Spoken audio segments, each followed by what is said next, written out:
মাঠের পুকুরের মধ্যে থেকে এক নাবালিকার দেহ উদ্ধার ঘিরে ব্যাপক চাঞ্চল্য এলাকায়।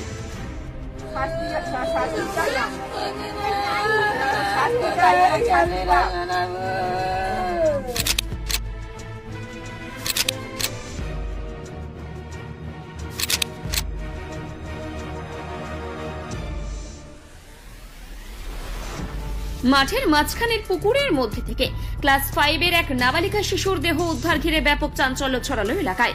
ঘটনা ঘটেছিল আপনার মেয়ের সঙ্গে?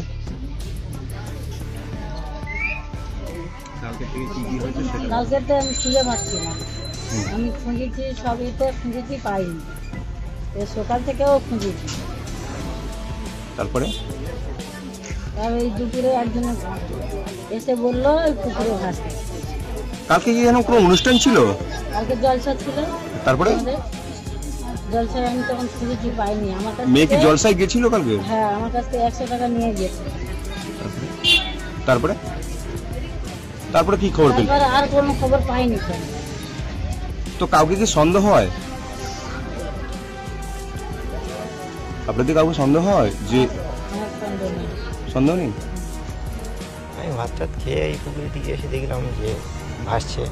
কি ভাসছে? ওই বডি। তারপরে কার বডি কি জানেন? বডি হতে হাত দেখা যাচ্ছে, আর দুটো হাত দেখা যাচ্ছে, আর ছোটো ছোটো পা এখন দেখা যাচ্ছে। কোথায় ছিল বডিটা? না না, ভাসছিল। আচ্ছা, তারপরে তারপরে আগে থেকে শুনে যে ওই হারিয়ে গেছে, খয়ে খয়ে চলছে, তা আমি ছুটে গিয়ে খবর দিলাম। তারপরে কি দেখলেন যে কোথাকার এই যে মেয়েটা? ওই তো আমাদের পাশের গ্রামে।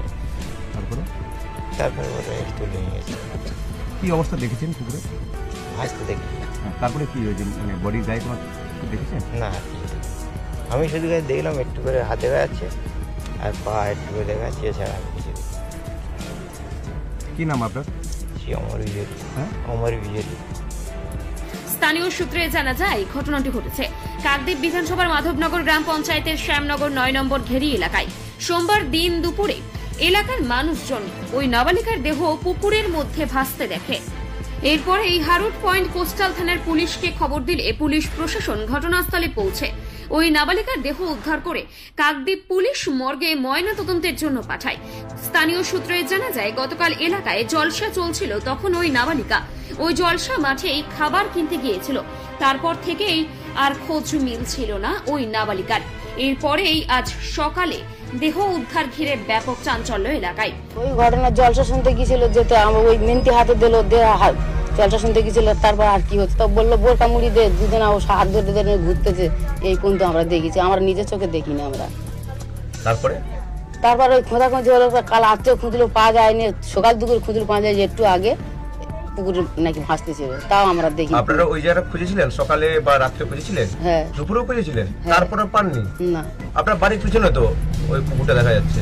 কি করে এবার হয়তো জলে গেঁথে দিয়েছিল, কি করছিল বা কি করে জানবো, আর কিন্তু জলে লাভ। আপনারা কি মনে করছেন, কি হচ্ছে ও জলে পড়ে গেছিল না কে মেরে ফেলে দেওয়া হয়েছে? কাউকে সন্দেহ করছেন? হ্যাঁ। কাকে সন্দেহ করছেন? আমাদের ওই দুজনের, আমি নাম জানি না, ওদের দুজনের উপর সন্দেহ হচ্ছে। দুজনের যেমন আপনাদের কেউ রিলেটিভ আছে ওর মধ্যে? হ্যাঁ, একজনের সাথে ঝগড়া হচ্ছিল, আর একজন ওই কালকের হাতে মেহেন্দি দিয়ে গেছে। এই দুজনের আমাদের সন্দেহ হচ্ছে। হাতে মেহেন্দি করছিল? হ্যাঁ। কে হয় আপনাদের? আমার একটা দেওর হয়, একটা দেওর হয়। যে মেহেন্দি করছে সে কি হয়? দেওর হয়। মানে সম্পর্কে আপনার দেওর হয়? হ্যাঁ। তো তাকে সন্দেহ হচ্ছে? হ্যাঁ। কি নাম আপনার? আমার নাম তনিনা।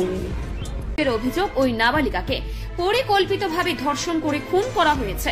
ইতিমধ্যেই হারুট পয়েন্ট কোস্টাল থানার পুলিশ থানায় এই বিষয়ে একটি অভিযোগ দায়ের করা হয়েছে। দাদা, আপনারা তো বেশ কিছু সময় ধরে খোঁজাখুঁজি করেছিলেন, কিন্তু জলসা বাড়ি থেকে কত দূরে? জলসা বাড়ি থেকে বেশি দূর নয়, আপনার 200 মিটার দূরে।